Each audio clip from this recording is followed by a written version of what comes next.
Imagine standing at the riverbank, believing the shadows beneath the water belong to just one crocodile. But suddenly, the surface breaks, not with a single ambush, but with a coordinated rush of several massive reptiles moving as one.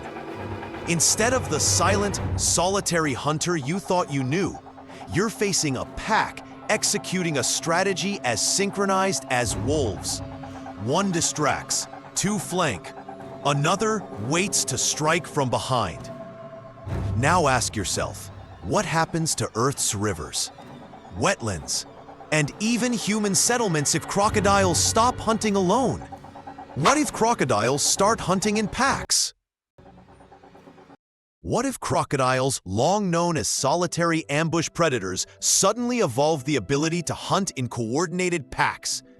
In this scenario, we are not imagining new anatomy, new intelligence, or mythical mutations. We are simply amplifying a behavior that already appears occasionally in the wild. Small groups cooperating during feeding or positioning themselves to corner prey.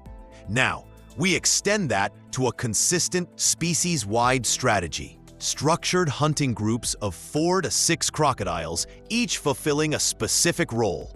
This is a hypothetical world, but every consequence we explore is grounded in real biology, predator-prey dynamics, and ecological principles.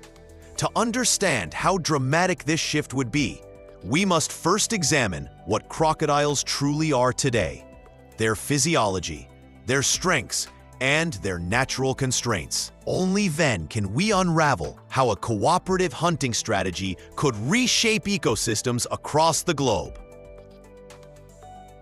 Crocodiles are among the oldest surviving predators on Earth, with a lineage stretching back more than 200 million years. Their design has barely changed because it works. A dense, muscular body, explosive acceleration, and jaws capable of delivering over 3,000 psi of crushing force. Yet despite this immense power, crocodiles rely heavily on stealth rather than speed. They wait motionless, letting prey come to them. This solitary, energy-saving strategy is central to their evolutionary success. In the wild, however, hints of cooperation occasionally surface. Nile crocodiles have been observed loosely coordinating positions along shorelines to herd fish into tight clusters. American alligators sometimes align their movements when pursuing schools of prey. These are not true pack hunts, but they show that crocodilians are capable of rudimentary group behavior when conditions support it. Their brains, though smaller than those of mammals, are more structurally complex than once believed, with regions that support spatial awareness, memory, and even social recognition. Occupy the top tier of their ecosystems. A single large adult can drastically influence fish populations, grazing animals, and even the behavior of competing predators. When multiple crocodiles interact, the outcome is usually competitive, not cooperative. Fierce battles over territory, mates, or carcasses. This dominance-focused biology is what makes our hypothetical so disruptive. Shifting from competition to collaboration would overturn millions of years of ecological balance. If crocodiles were to adopt consistent pack hunting, the effects would cascade through every environment they inhabit. Their already formidable ambush strategies would become exponentially more efficient. Prey species would face new selective pressures, river systems might experience altered migration patterns, and even apex predators like big cats or sharks could encounter unexpected rivalry. To grasp the magnitude of these changes, we now step into the hypothetical world where crocodile packs are the new apex structure. If crocodiles began hunting in structured packs of 4 to 6 individuals, the first transformation would occur within their own bodies and immediate behavior. Crocodiles are masters of patience, but pack hunting would introduce an entirely new layer of coordination. The moment prey approach the water's edge, one crocodile, typically the largest or most experienced, would initiate the strike. Instead of a single explosive lunge, several reptiles would surge simultaneously, each targeting a different escape route. This shift would not require new anatomy, only a change in instinct and social tolerance. Their ambush tactic, already lethal, would become almost inescapable. Prey animals that previously had a fair chance of dodging a lone hunter would now face a multi-angle assault designed to leave no opening. The immediate consequences would radiate outward into the surrounding fauna. Herd animals such as antelope, buffalo, and wild boar would avoid riverbanks altogether during peak activity hours. Migration routes that have existed for centuries would shift as prey species learn to detect coordinated crocodile movements.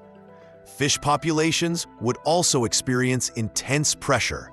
Pack-hunting crocodiles could create sweeping underwater barriers, driving entire schools into shallow traps. In environments like the Nile Delta or Mekong River, some fish species might rapidly decline, forcing birds, otters, and even humans to adjust their feeding grounds.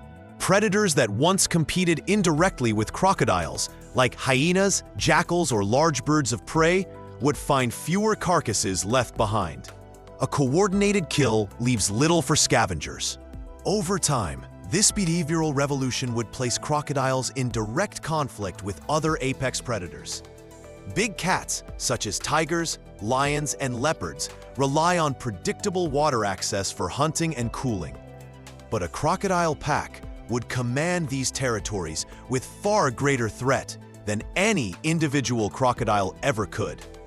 Entire stretches of river could become exclusion zones where mammals dare not drink. Young lions and tigers might begin dying at higher rates simply because their mothers cannot safely bring them to water. Even animals often considered formidable, hippos, jaguars, or large pythons, would face new tensions. Hippos typically dominate solitary crocodiles through sheer size, but a coordinated group could surround and wound one before it drives them off. Jaguars, famous for killing caimans, would have to rethink their ambushes against multiple vigilant reptiles. Human communities would be forced to respond quickly. Many rural villages rely on rivers for washing, collecting water, and fishing. In regions where crocodiles are already dangerous, cooperative hunting would escalate the threat into an entirely new category. A pack could intercept boats, block fishing nets, or coordinate strikes on livestock brought to drink.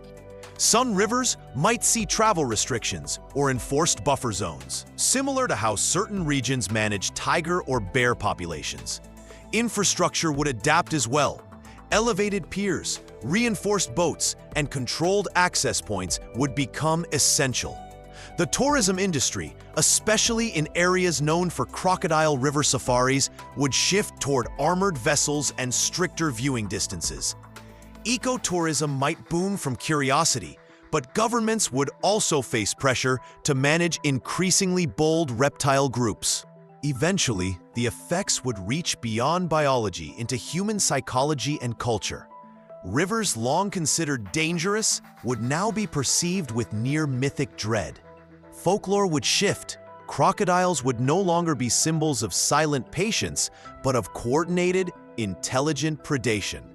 Documentaries, research programs, and global conservation policies would race to understand and manage this new predator dynamic.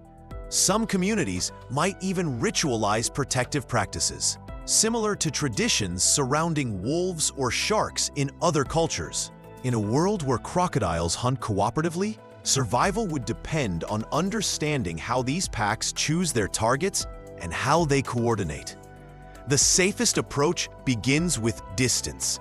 Humans and livestock must avoid low-visibility river edges where pack formations can remain hidden. Elevated platforms for water collection, fenced embankments, and controlled access points would become essential infrastructure. Small boats would require reinforced hulls because a coordinated strike could easily capsize lightweight vessels. Noise deterrence, vibrational devices, or surface disturbances might temporarily disrupt pack alignment, buying precious seconds to escape. Despite the dramatic scenario, true pack hunting in crocodiles is extremely unlikely in the real world.